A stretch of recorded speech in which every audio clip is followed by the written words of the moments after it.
స్వాగతం. ఈరోజు మనం భారత న్యాయ వ్యవస్థలోకి కాస్త లోతుగా వెళ్దాం. నమస్కారం. ముఖ్యంగా సుప్రీంకోర్టు, హైకోర్టుల నిర్మాణం ఎలా ఉంది, వాటి అధికారాలు అంటే వాటి పనితీరు ఎలా ఉంటుంది, అవును. అలాగే మన రాజ్యాంగానికి ఒక రక్షణ కవచం అంటారు కదా, ఆ మౌలిక స్వరూపం సిద్ధాంతం, చాలా ముఖ్యమైనది. దాని గురించి వివరంగా మాట్లాడుకుందాం.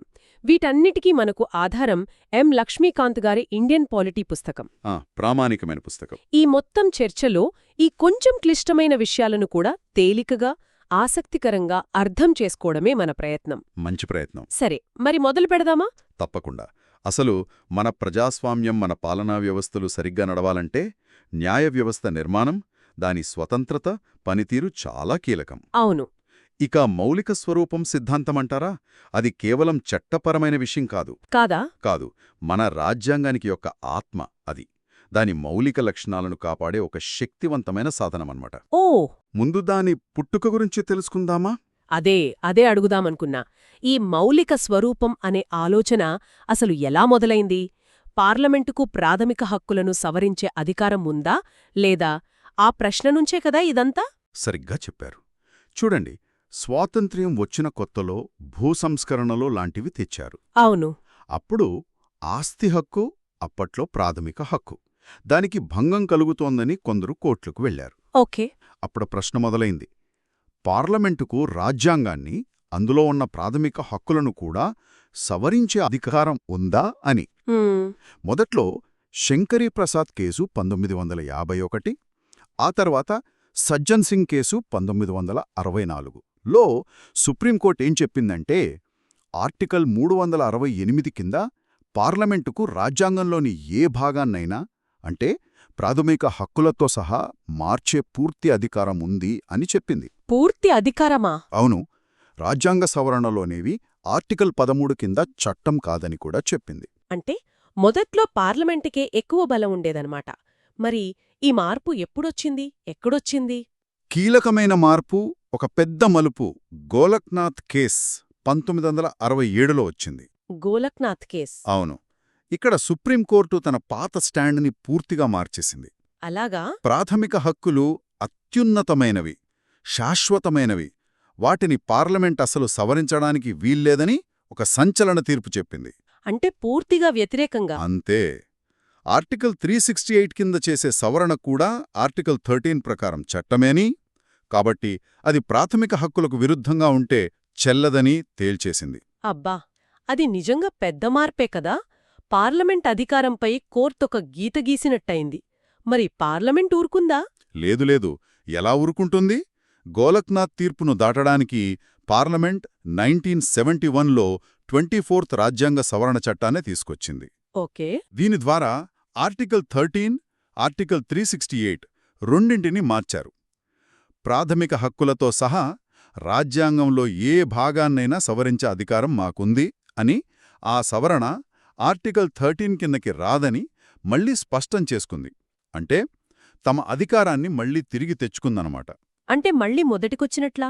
మరి ఈ రెండింటి మధ్య, అంటే పార్లమెంట్, న్యాయ వ్యవస్థల మధ్య ఈ అధికార సమతుల్యత ఎలా కుదిరింది చివరికి? అక్కడే చరిత్రాత్మక కేశవానంద భారతీ కేసు 1973 వచ్చింది.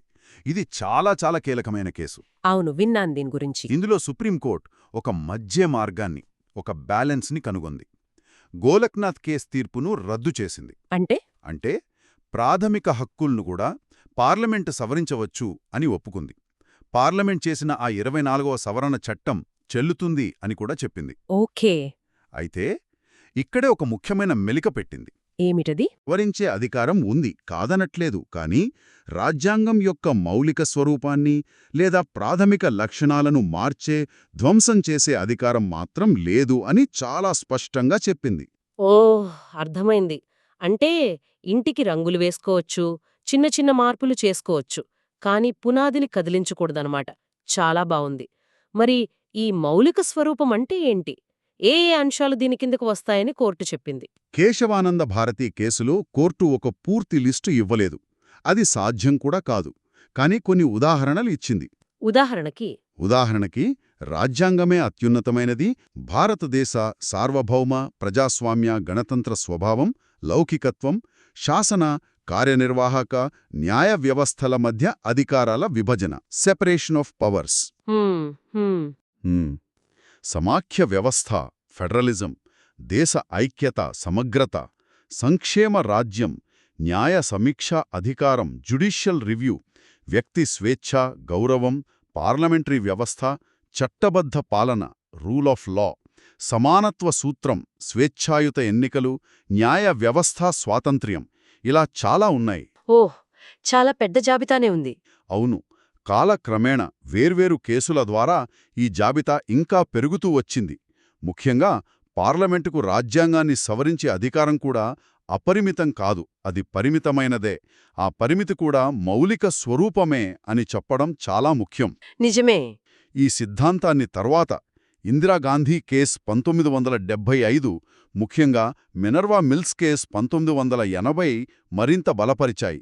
మినర్వా మిల్స్ కేసా? అవును, ఆ కేసులో ఇందిరాగాంధీ ప్రభుత్వం తెచ్చిన 42వ సవరణ ద్వారా పార్లమెంటుకు ఇచ్చిన అపరిమిత సవరణ అధికారాన్ని, అలాగే న్యాయ సమీక్షను తగ్గించే ప్రయత్నాన్ని సుప్రీంకోర్టు కొట్టివేసింది. ఓహ్, న్యాయ సమీక్ష, పరిమిత సవరణ అధికారం కూడా రాజ్యాంగ మౌలిక స్వరూపంలో భాగమే అని తేల్చి చెప్పింది. ఆ తర్వాత వామన్ రావు కేస్ 1938లో ఒక చిన్న స్పష్టత ఇచ్చారు. ఏమిటది? కేశవానంద భారతి తీర్పు వచ్చిన తేదీ అంటే ఏప్రిల్ 24, 1973 తర్వాత చేసిన రాజ్యాంగ సవరణలకు మాత్రమే ఈ మౌలిక స్వరూపం సిద్ధాంతం వర్తిస్తుంది అని చెప్పారు, అంతకుముందు వాటికి కాదు. Okay, okay. ఈ మౌలిక స్వరూపం సిద్ధాంతం నిజంగా భారత రాజ్యాంగ పరిరక్షణలో ఒక అద్భుతమైన ఆవిష్కరణ అనిపిస్తోంది. మరి ఈ సిద్ధాంతాన్ని, రాజ్యాంగాన్ని కాపాడే బాధ్యత ఉన్న అత్యున్నత సంస్థ సుప్రీంకోర్టు గురించి కాస్త వివరంగా తెలుసుకుందాం. దాని నిర్మాణం ఎలా ఉంటుంది? తప్పకుండా. భారత సుప్రీంకోర్టు జనవరి 28, 1950న ప్రారంభమైంది. అంతకు ముందు మనకు ఫెడరల్ కోర్ట్ ఆఫ్ ఇండియా అని ఉండేది, 1935 చట్టం కింద. దాని స్థానంలో ఇదొచ్చింది. ఓకే. మనది అమెరికాలాగా ద్వంద్వ న్యాయ వ్యవస్థ కాదు, అంటే రాష్ట్రాలకు వేరే, కేంద్రానికి వేరే సుప్రీంకోర్టులు ఉండవు. మనది ఏకీకృత న్యాయ వ్యవస్థ, ఇంటిగ్రేటెడ్ జ్యుడిషియల్ సిస్టమ్. అంటే దేశమంతటికీ ఒకే పిరమిడ్ లాంటి నిర్మాణం. పైన సుప్రీంకోర్టు, దాని కింద రాష్ట్రాల స్థాయిలో హైకోర్టులు, వాటి కింద జిల్లా కోర్టులు, ఇతర కింది కోర్టులు ఉంటాయి. అర్థమైంది. ఇక సుప్రీంకోర్టు కూర్పు అంటే ఎంతమంది జడ్జీలుంటారు అనే విషయానికొస్తే, మొదట్లో ఒక ప్రధాన న్యాయమూర్తి, chief justice of India CJI, 7 ఇతర న్యాయమూర్తులుండేవారు. ఇప్పుడు 2019 నుండి ఒక ప్రధాన న్యాయమూర్తి, 33 మంది ఇతర న్యాయమూర్తులు, మొత్తం 34 మంది ఉన్నారు. ఈ సంఖ్యను పెంచే అధికారం పార్లమెంటుకుంటుంది. మరి ఈ న్యాయమూర్తులను ఎలా నియమిస్తారు? ఇదా కదా అసలు కీలకమైన విషయం. ఈ కొలీజియం వ్యవస్థ గురించే కదా ఎప్పుడూ పెద్ద చర్చ జరుగుతూ ఉంటుంది. దాని గురించి కొంచెం వివరిస్తారా? అవునవును, న్యాయమూర్తుల నియామక ప్రక్రియ, అందులోని ఈ కొలీజియం వ్యవస్థ, ఇది ఎప్పుడూ వార్తల్లో, చర్చల్లో ఉండే అంశమే. సుప్రీంకోర్టు న్యాయమూర్తులను నియమించేది రాష్ట్రపతి. ఓకే. ప్రధాన న్యాయమూర్తి సిజేఐ నియామకంలో సాధారణంగా అత్యంత సీనియర్ న్యాయమూర్తిని నియమించడం అనేది 1993 నుంచి ఆనవాయితీగా మారింది. ఇక ఇతర న్యాయమూర్తులని నియమించేటప్పుడు రాష్ట్రపతి తప్పనిసరిగా ప్రధాన న్యాయమూర్తిని సంప్రదించాలి అని రాజ్యాంగం ఆర్టికల్ 124 చెబుతోంది. సంప్రదించాలి అంటే? ఆ సంప్రదింపులు, కన్సల్టేషన్ అనే పదానికి అర్థమేమిటి అనే దానిపైనే 3 ముఖ్యమైన కేసులు నడిచాయి. వాటినే జడ్జెస్ కేసులు అంటారు. ఓహ్, అవునా? మొదటి జడ్జెస్ కేస్ 1981లో సంప్రదింపులు అంటే కేవలం అభిప్రాయం అడగడమే, ఆ అభిప్రాయానికి కట్టుబడాల్సిన అవసరం రాష్ట్రపతికి అంటే ప్రభుత్వానికి లేదు అని కోర్టు చెప్పింది. కార్యనిర్వాహక వర్గానికే ప్రాధాన్యత ఇచ్చింది. అంటే ప్రభుత్వానిదే పైచెయ్యి అన్నమాట. అవును, మొదట్లో. కానీ రెండవ జడ్జెస్ కేస్ 1993లో సుప్రీంకోర్టు తన పాత తీర్పును తానే మార్చేసింది. సంప్రదింపులు అంటే కేవలం అభిప్రాయం అడగటం కాదు, అది ఏకాభిప్రాయం, కంకరెన్స్ అని చెప్పింది. ఏకాభిప్రాయం? అవును. అంటే ప్రధాన న్యాయమూర్తి 2 అత్యంత సీనియర్ జడ్జీలతో సంప్రదించాక ఇచ్చే సలహాకు రాష్ట్రపతి కట్టుబడి ఉండాలి అని స్పష్టం చేసింది. ఇక్కడే ఈ కొలీజియం వ్యవస్థకు గట్టి పునాది పడిందన్నమాట. ఓకే, ఇక్కడ మారింది కథ. మూడవ జడ్జెస్ కేస్ 1998లో దీన్ని ఇంకాస్త విస్తరించారు. ప్రధాన న్యాయమూర్తి అభిప్రాయం అంటే కేవలం ఆయన ఒక్కరి అభిప్రాయం కాదు. CJIతో పాటు 4 అత్యంత సీనియర్ న్యాయమూర్తుల సమూహం, అదే కొలీజియం యొక్క అభిప్రాయమని కోర్టు స్పష్టం చేసింది. అంటే ఒక కమిటీలాగా. అవును, ఒక చిన్న కమిటీలాగా. ఈ 5గురిలో 2 వ్యతిరేకించినా కూడా CJI ఆ పేరును ప్రభుత్వానికి సిఫార్సు చెయ్యకూడదు అని కూడా చెప్పారు. చాలా వివరంగా చెప్పారు. మరి మధ్యలో NJAC అని ఏదో తెచ్చారు గదా? అవును, ఈ కొలీజియం వ్యవస్థ బదులు 2014లో parliament national judicial appointments commission NJACను ఏర్పాటు చేస్తూ 99వ రాజ్యాంగ సవరణ ఒక చట్టం కూడా చేసింది. ఇందులో న్యాయ వ్యవస్థ ప్రతినిధులతో పాటు ప్రభుత్వ ప్రతినిధులు 2 ప్రముఖులు కూడా ఉంటారు. మరి అదేమైంది? కానీ 4వ జడ్జెస్ కేసు 2015లో సుప్రీంకోర్టు ఈ NJAC చట్టాన్ని, రాజ్యాంగ సవరణను కొట్టివేసింది. కొట్టివేసిందా? ఎందుకు? ఇది న్యాయ వ్యవస్థ స్వాతంత్ర్యానికి విఘాతం కలిగిస్తోందని, అది రాజ్యాంగ మౌలిక స్వరూపంలో భాగమని పేర్కొంటూ పాత కొలీజియం వ్యవస్థనే మళ్లీ పునరుద్ధరించింది. ప్రస్తుతం అదే అమల్లో ఉంది. అంటే ఈ కొలీజియం వ్యవస్థ న్యాయ వ్యవస్థ స్వాతంత్ర్యాన్ని కాపాడటానికి చాలా అవసరమంటున్నారు. అయితే దీని పనితీరులో పారదర్శకత లేదు, కొంచెం రహస్యంగా ఉంటుంది అనే విమర్శలు కూడా ఉన్నాయి కదా, దాని గురించి ఏమంటారు? నిజమే, ఆ విమర్శ ఉంది. కొలీజియం వ్యవస్థ పనితీరులో పారదర్శకత, జవాబుదారీతనం పెరగాలనే చర్చ ఎప్పుడూ జరుగుతూనే ఉంటుంది. అంటే ఎవరిని ఎందుకు ఎంపిక చేస్తున్నారు, ఏ ప్రాతిపదికన ఎంపిక చేస్తున్నారు అనేది బయటకు తెలియదు అనేది ప్రధాన విమర్శ. అవును. అయితే కార్యనిర్వాహక వర్గం అంటే ప్రభుత్వం జోక్యం లేకుండా న్యాయమూర్తుల నియామకాలు జరగాలి, అప్పుడే న్యాయ వ్యవస్థ స్వతంత్రంగా పనిచేయగలదు అనేది కొలీజియం వెనుక ఉన్న ముఖ్య ఉద్దేశ్యం. ఆ రెండిటి మధ్య సవటుల్యక కష్టం కదా? చాలా కష్టం. ఆ సమతుల్యత సాధించడం అనేది ఒక నిరంతర సవాల్. అర్థమైంది. సరే, మరి సుప్రీంకోర్టు న్యాయమూర్తి కావాలంటే అర్హతలేమిటి? వారి పదవీకాలం ఎంత? వాళ్లని తొలగించాలంటే ఎలా? అంత సులభం కాదంటారు కదా?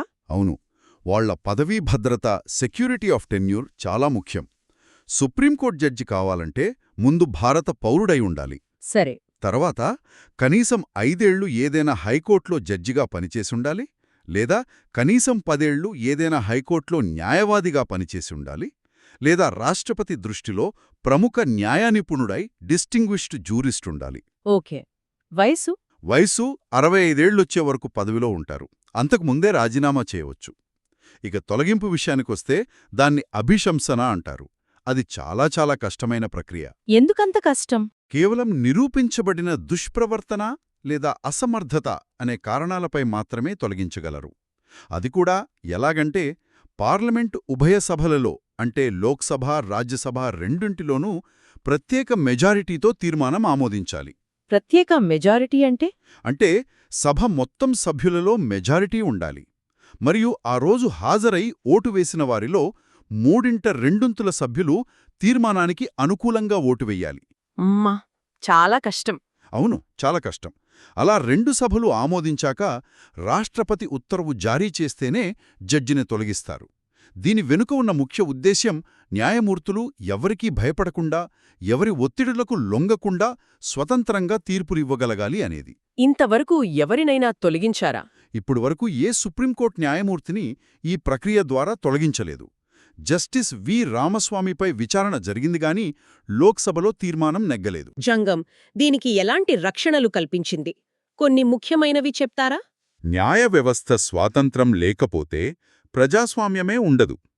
రాజ్యాంగాన్ని కాపాడాలన్నా, పౌరుల ప్రాథమిక హక్కులను కాపాడాలన్నా, కేంద్ర రాష్ట్రాల మధ్య లేదా ప్రభుత్వానికి పౌరులకు మధ్య వివాదాలను నిష్పక్షపాతంగా పరిష్కరించాలన్నా ఇది అత్యవసరం.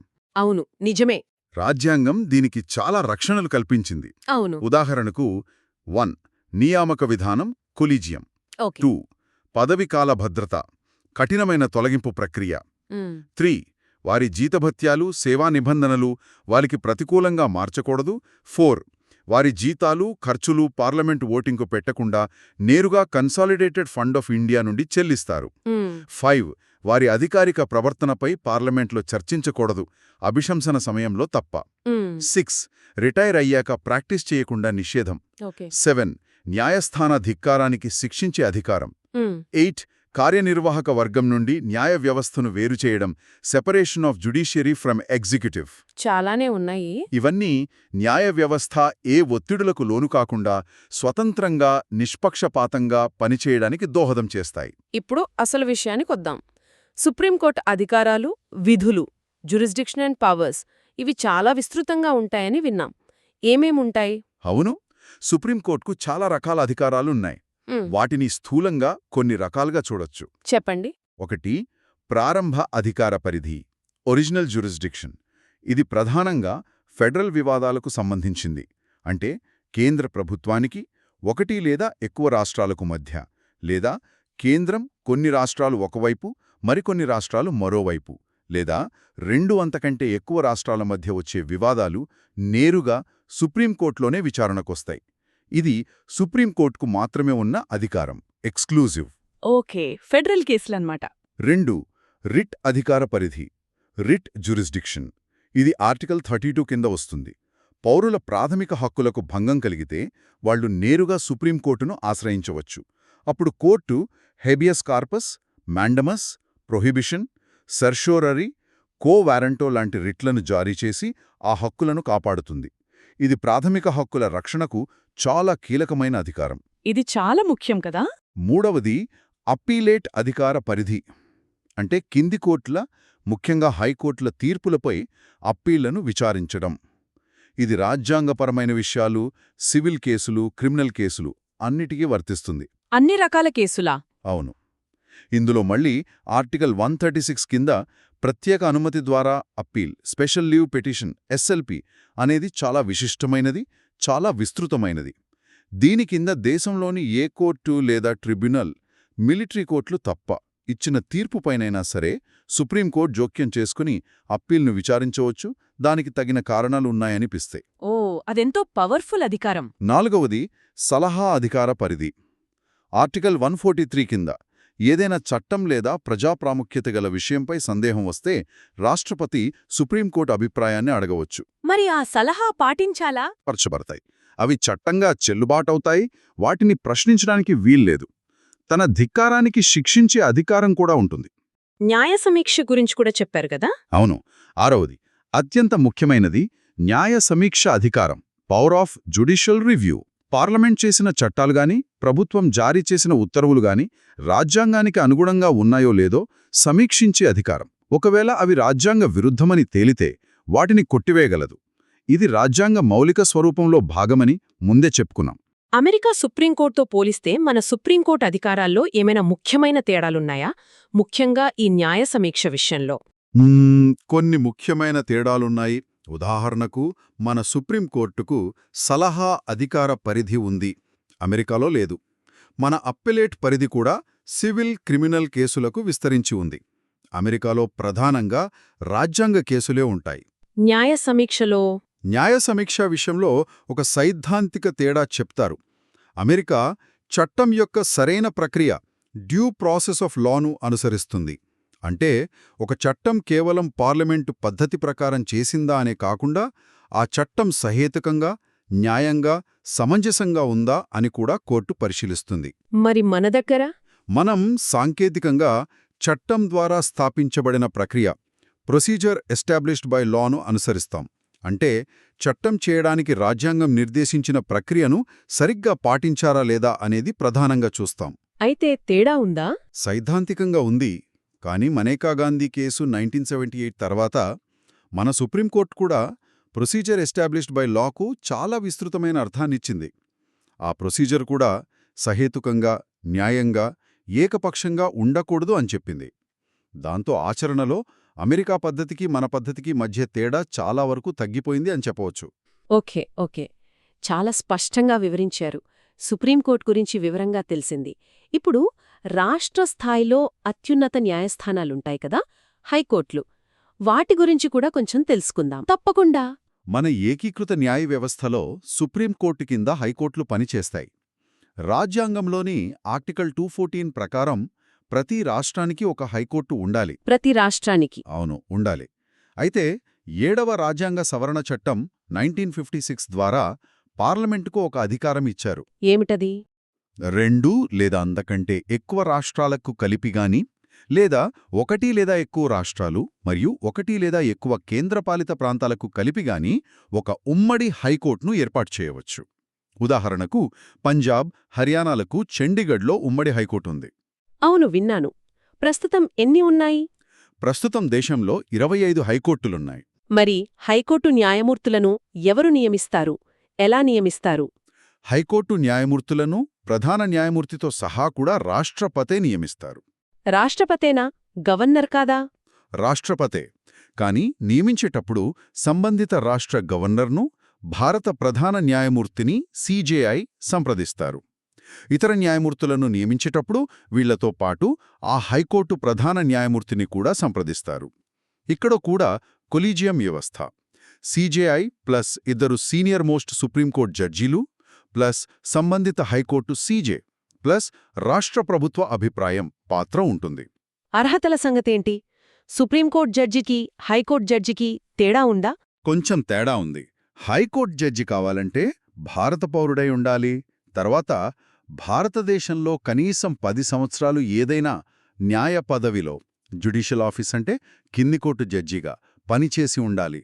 లేదా కనీసం 10 సంవత్సరాలు ఏదైనా హైకోర్టులో న్యాయవాదిగా పనిచేసి ఉండాలి. సుప్రీంకోర్టులాగా ప్రముఖ న్యాయ నిపుణుడు అనే కేటగిరీ లేదా? లేదు. హైకోర్టు నియామకాలకు ఆ కేటగిరీ లేదు. అది కేవలం సుప్రీంకోర్టుకే ఉంది. పదవీ విరమణ వయస్సు?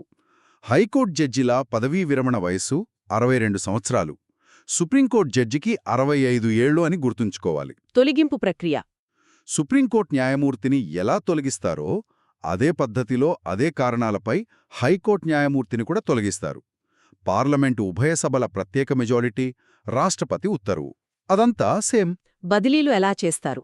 భారత ప్రధాన న్యాయమూర్తిని సంప్రదించిన తరువాత రాష్ట్రపతి ఒక హైకోర్టు నుండి మరో హైకోర్టుకు న్యాయమూర్తిని బదిలీ చేయవచ్చు.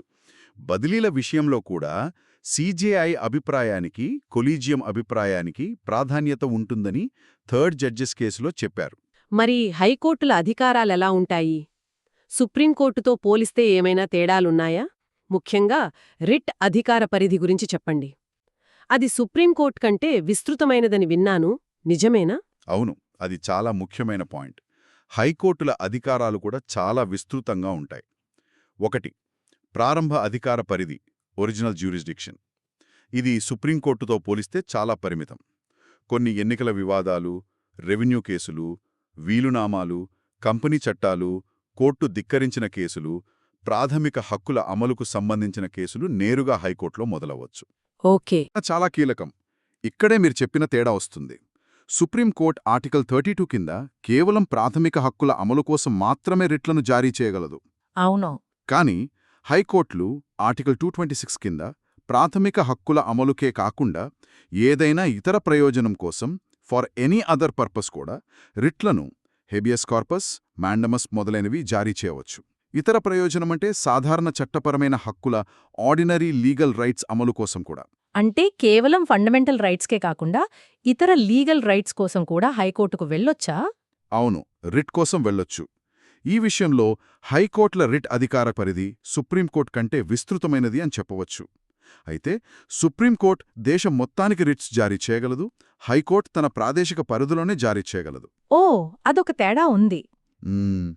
చంద్రకుమార్ కేసు 1997లో సుప్రీంకోర్టు ఏం చెప్పిందంటే, ఆర్టికల్ 32 కింద సుప్రీంకోర్టు రిట్ అధికారము, ఆర్టికల్ 226 కింద హైకోర్టుల రిట్ అధికారము రెండూ కూడా రాజ్యాంగం యొక్క మౌలిక స్వరూపంలో భాగమే, వాటిని ఏ చట్టం ద్వారానూ తొలగించడానికి వీల్లేదు అని స్పష్టం చేసింది. చాలా ముఖ్యమది. ఇంకా 3. అప్పీలేట్ అధికార పరిధి. తమ పరిధిలోని కింది సివిల్, క్రిమినల్ కోర్టుల తీర్పులపై అప్పీళ్లను విచారిస్తాయి. 4. పర్యవేక్షక అధికార పరిధి, సూపర్వైజరీ జ్యూరిస్డిక్షన్, ఆర్టికల్ 227. ఇది కూడా చాలా విస్తృతమైన అధికారం. తమ రాష్ట్రంలోని అన్ని కోర్టులు, ట్రిబ్యునల్స్, సైనిక కోర్టులు, ట్రిబ్యునల్స్ తప్ప పనితీరును పర్యవేక్షించే అధికారం హైకోర్టుకుంటుంది. ఇది కేవలం అప్పీల్, రివిజన్ లాంటిదే కాదు, వాటి పనితీరును పర్యవేక్షించడం, అవసరమైతే జోక్యం చేసుకోవడం కూడా. అంటే కింది కోర్టులపై పూర్తి కంట్రోల్ ఉంటుందా? అవును. 5. సబార్డినేట్ కోర్టులపై నియంత్రణ, కంట్రోల్ ఓవర్ సబార్డినేట్ కోర్ట్స్. జిల్లా జడ్జీల నియామకం, పోస్టింగ్, ప్రమోషన్ల విషయంలో గవర్నర్కు హైకోర్టు సలహా ఇస్తుంది. ఇతర కింది స్థాయి న్యాయాధికారుల నియామకాలు, పోస్టింగ్లు, ప్రమోషన్లు, సెలవులు మొదలైన విషయాలను హైకోర్టే నియంత్రిస్తుంది. 6. కోర్ట్ ఆఫ్ రికార్డ్ అండ్ న్యాయ సమీక్ష. సుప్రీంకోర్టులాగే హైకోర్టులు కూడా కోర్ట్ ఆఫ్ రికార్డ్గా పనిచేస్తాయి. అంటే వాటి తీర్పులకు చట్టబద్ధత ఉంటుంది, ధిక్కారానికి శిక్షించగలవు. అలాగే కేంద్ర, రాష్ట్ర చట్టాల రాజ్యాంగబద్ధతను సమీక్షించే న్యాయ సమీక్ష అధికారం కూడా హైకోర్టులకు ఉంటుంది. అద్భుతం.